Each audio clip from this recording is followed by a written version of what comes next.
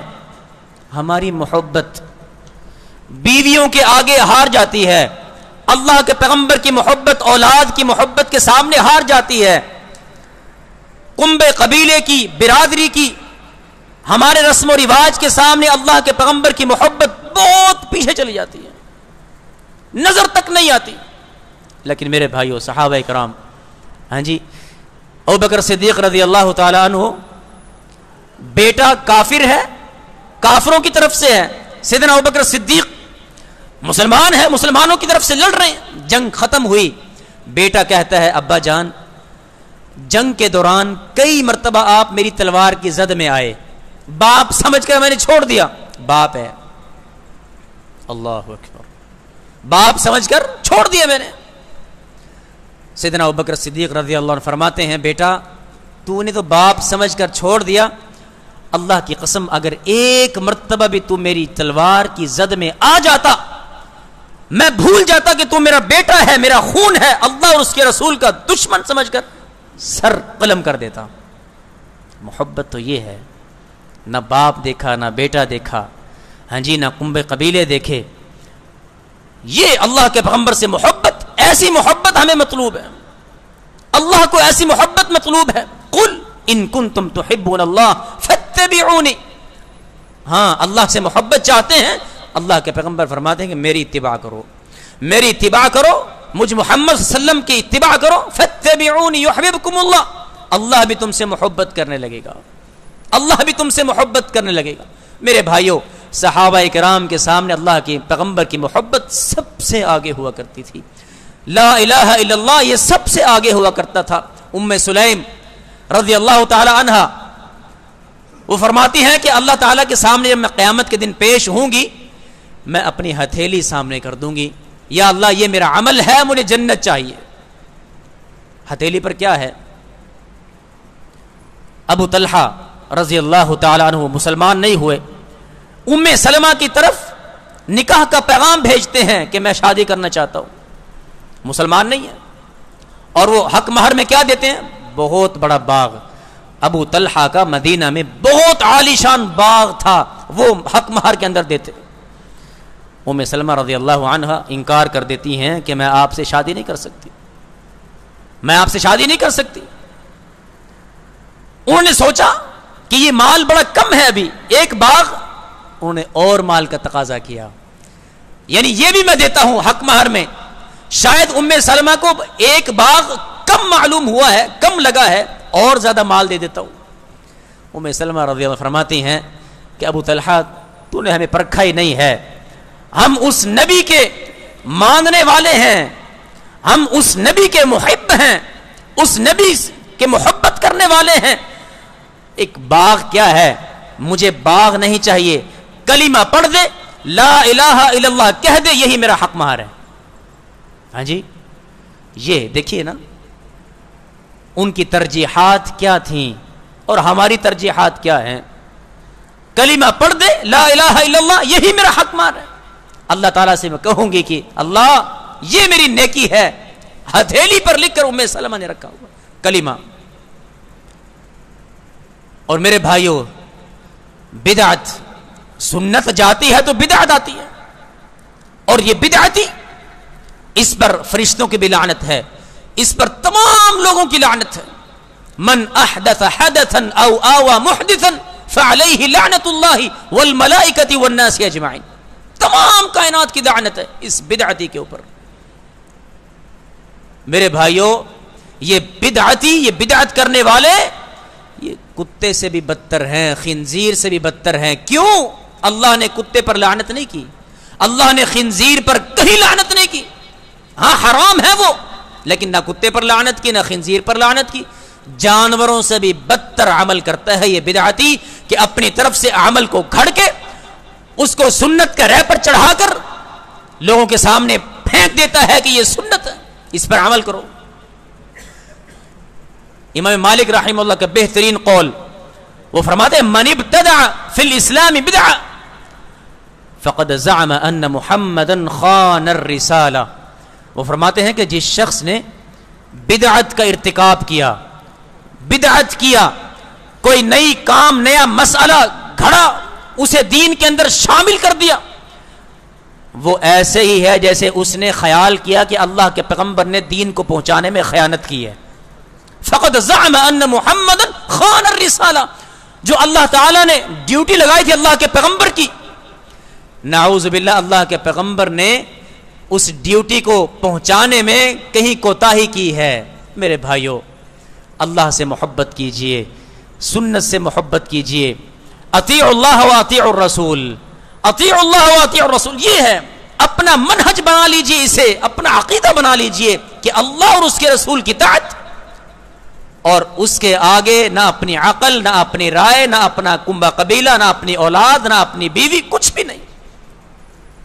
اللہ تعالیٰ سے دعا ہے کہ اللہ تعالیٰ ہمیں عمل کرنے کی توفیق عطا فرمائے۔ ہمارے مہمان تشریف لا چکے ہیں، قاری شفیق الرحمان صاحب، وہ ابھی آپ کے سامنے درس ارشاد فرمائیں گے انشاءاللہ۔ السلام علیکم۔